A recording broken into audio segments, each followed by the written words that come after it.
Hey guys, so I wanted to talk about how I've been feeling kind of down, not necessarily depressed, but just not feeling very,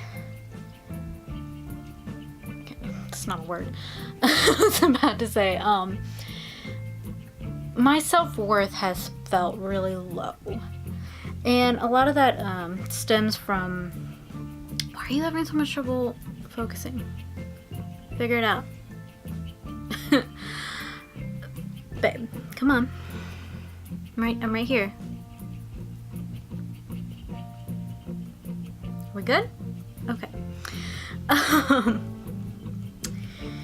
Yeah, so my self-worth was I was feeling just not great about myself. And that stems from, like, I've been unemployed for a few months now, and I've been trying to get a job. I've told you guys, I've been applying to jobs like 3, 5, 10 a day. And I haven't gotten anything. I've got some like, oh, well, we're sorry. Your application was great, but we went with somebody else. And I was like, well, then it wasn't that great. And it just I'm kind of like torn. It's not that I don't know my self-worth, but it's just really frustrating when your bills are stacking up, you have collections calling you, and you're just like, I need a job, I have to pay my bills, and no one's hiring, or no one's hiring you, rather. People are like, oh, it's easy to get a job. I've been applying to retail places too. I have 8 years in retail experience, another 2 in food service experience, so 10 years in customer service, basically. 3 of which are in management. I have 4 degrees. I have a master's degree in business administration. I should be able to just get a job easily anywhere. In the interviews I've had, it ended up not being places I wanted to work for, and I know they say beggars can't be choosers, but I have gone down that path so many times. So my last couple jobs where it nearly broke me, and I don't want to feel like that again. I don't want to feel like my brain's gonna split open and I'm just gonna lose my shit in the middle of the store or wherever I'm working. And that's how I was feeling my last couple jobs, and that's why I quit them, because it was so draining and tearing at my mental health that it wasn't worth it. I wasn't getting paid enough to put up with it, basically. And like half my paycheck would go to my benefits, and my benefits barely covered anything. That's why I'm in so much debt, because they paid for like a quarter of stuff, which is really, really frustrating, but that's neither here nor there. So it's just, when you have all this experience and you have the education, you do what you've been told to do since you were a child, go to college, it'll get you a job. You build up the experience, get into management, and it'll pave your way to a brighter future. Well, I'm sitting at my parents' house at 28 years old, unemployed, trying to figure out what the hell I'm gonna do.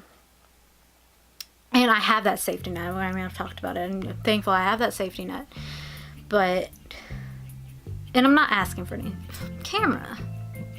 And I'm not asking for anything, or, I mean, you know that I've been over the whole, like, don't pity me or any of that crap.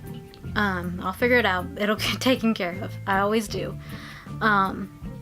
It's just really wearing on your self-esteem and your self-worth, because, like I said, you've done everything you've been told to do, and it doesn't pan out the way you expect, the way you've told it's supposed to pan out.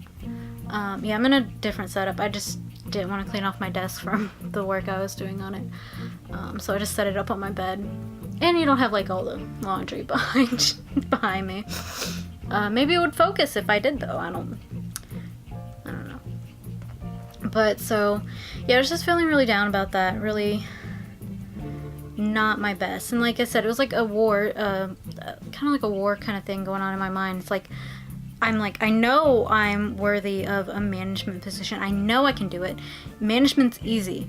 It takes hardly anything. You just gotta be a good communicator and understand what's being told to you, and how to then channel that information down.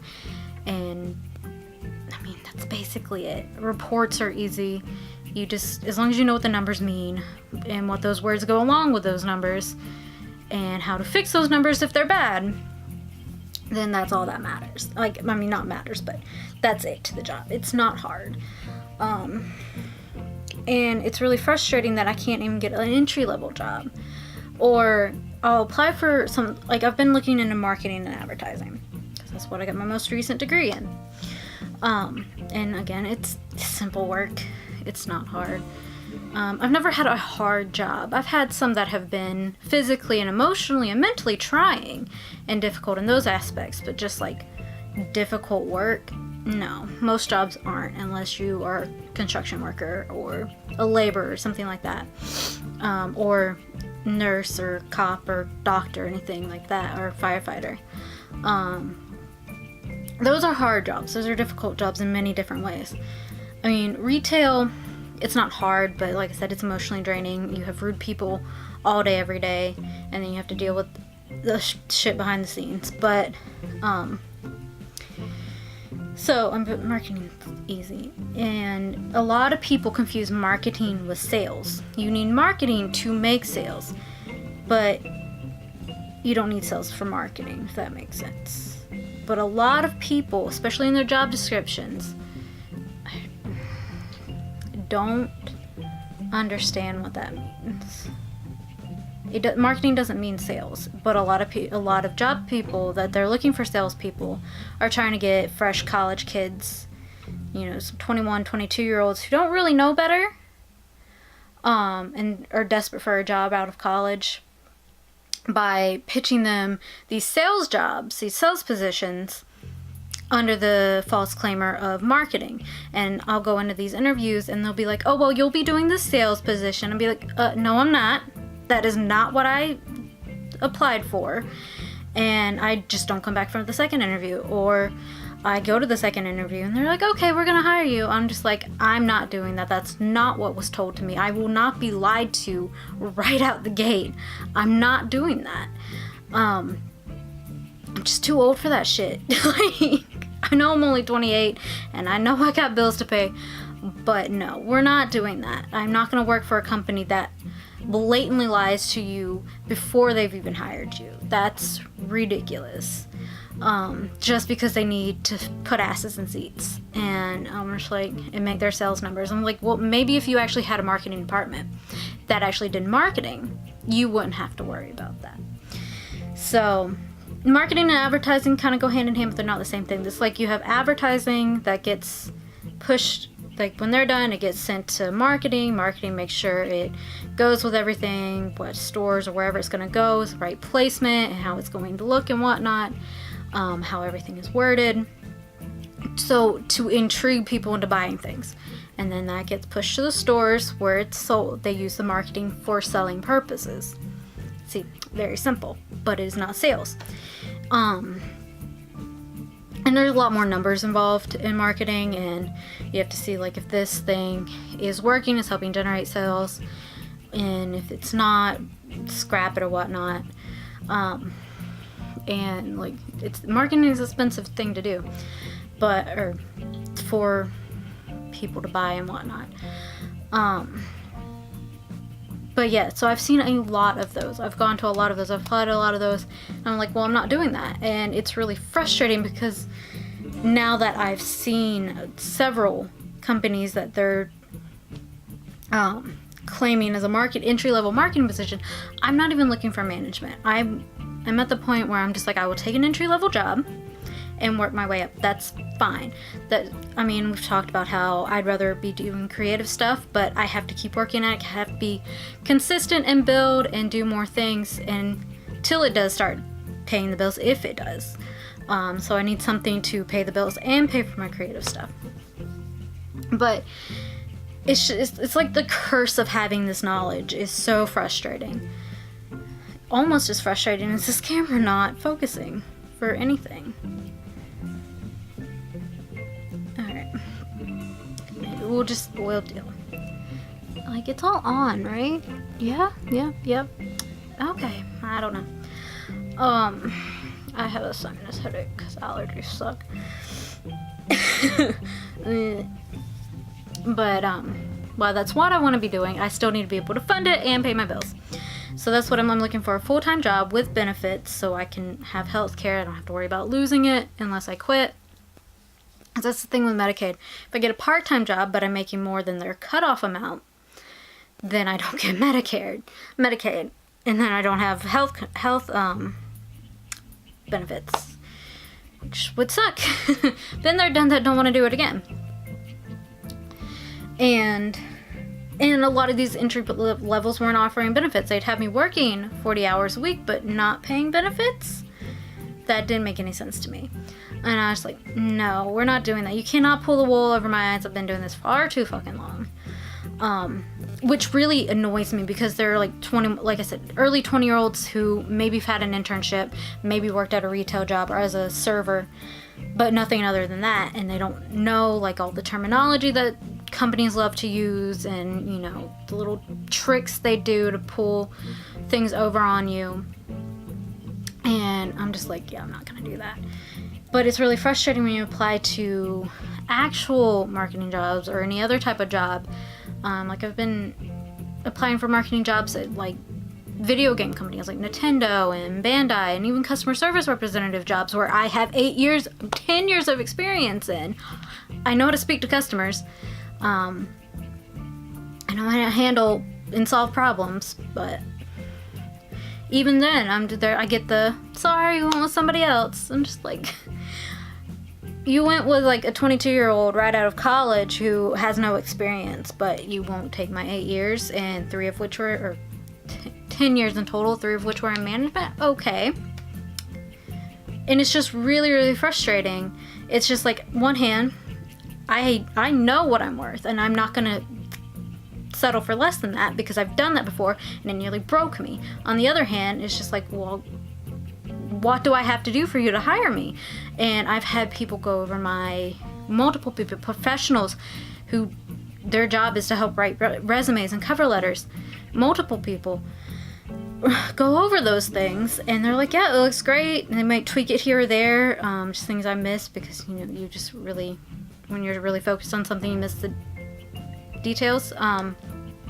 But it's just like, it makes you feel like it's not enough. It makes you feel like you don't know what you're doing, which is really, really frustrating because it's like, I have all this, but it seems to mean nothing. It's like, why did I have to go through all that for nothing? And it's really, really frustrating.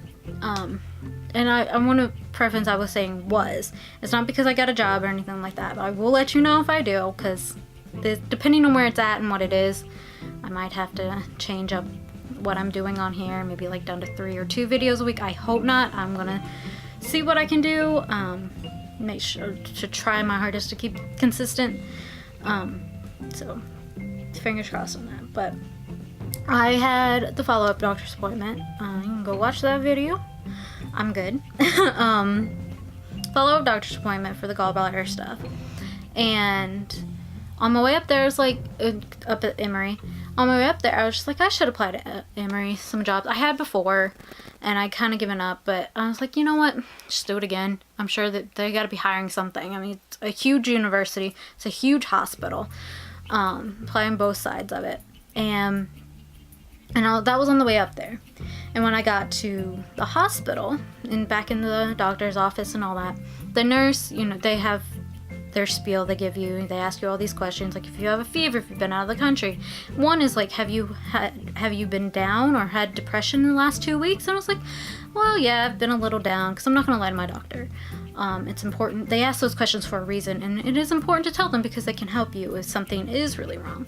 And I was just like, oh, well, yeah, I have been down a little bit. I've just been unemployed for a while, and I'm trying to find a job, and it's been really frustrating. And she's like, yes, I understand completely. Job hunting is a full-time job. And it really is. And she's like, you should apply here. We hire a lot during the summer. Just apply everywhere. All the departments, children's, the university, everywhere. You will get a job.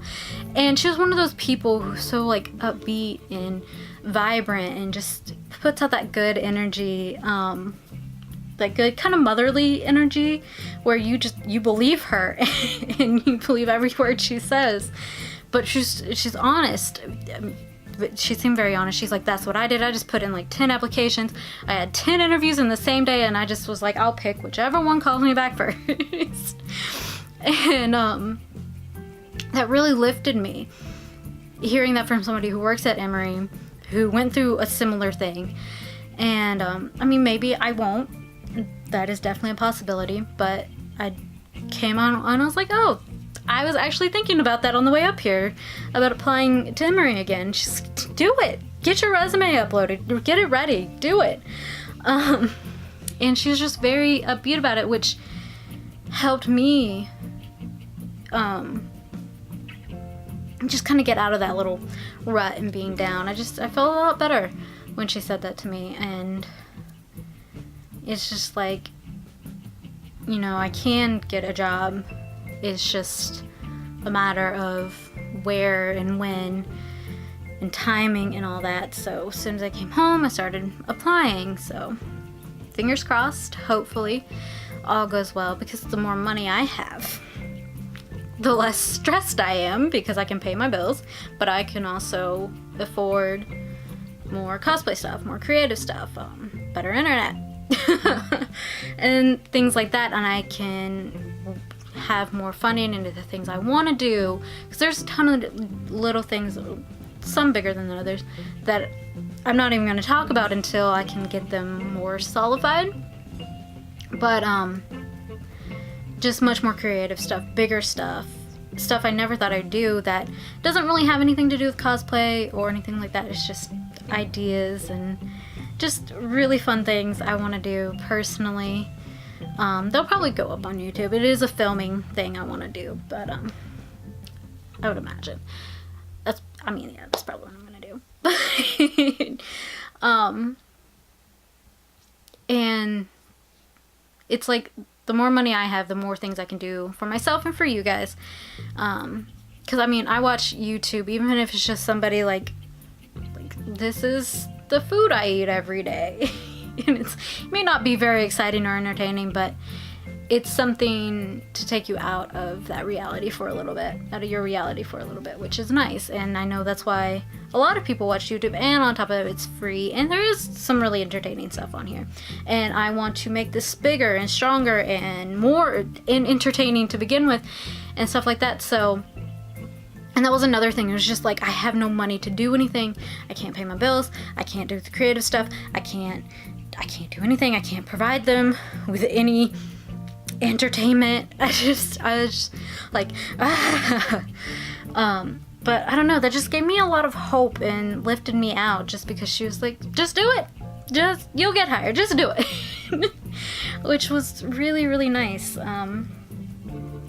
So yeah, because I was actually gonna film this the other day, and I'm just like, hey guys, I'm not feeling the best, you know, I'm like not feeling the self-esteem, the self-worth. But you know, now I'm just like, you know what, I deserve a good job with good benefits. I've worked my ass off the last 10 years in jobs I hated, and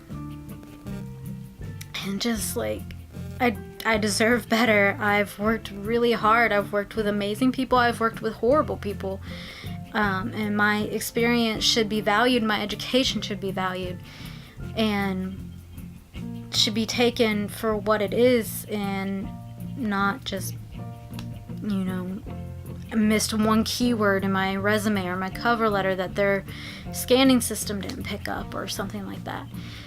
And yeah, I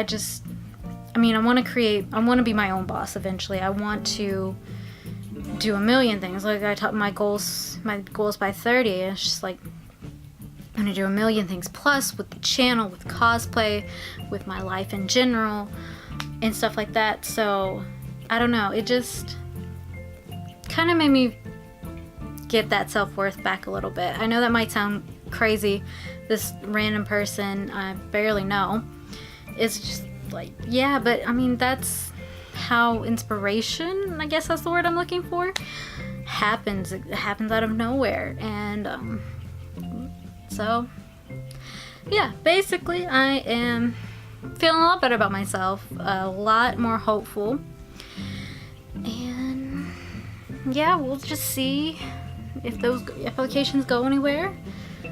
they might not. But I'm just gonna keep applying to different places and see what happens, and still stay consistent with this as best of my abilities. I'm just thinking if I get a job in Atlanta, I'll have to commute, and I might have to film everything on the weekends because I'll get back late. Because it's a 2-hour drive, and I don't mind commuting. God knows how traffic will be.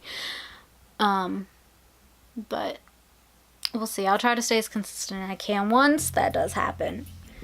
And hopefully it's sooner than later. Hopefully. Because, oof, these bills are eating at me, but yeah, I'm feeling a lot better, a lot more hopeful. And yeah, we'll have something far more interesting tomorrow, hopefully, and Friday. I had something planned for Friday. I don't remember what it was, though. This is why you write things down. Anyways, thanks for listening to me ramble, and I love you guys like always, and you know the deal. Like, subscribe, all that good stuff, and I'll see you guys later. Bye.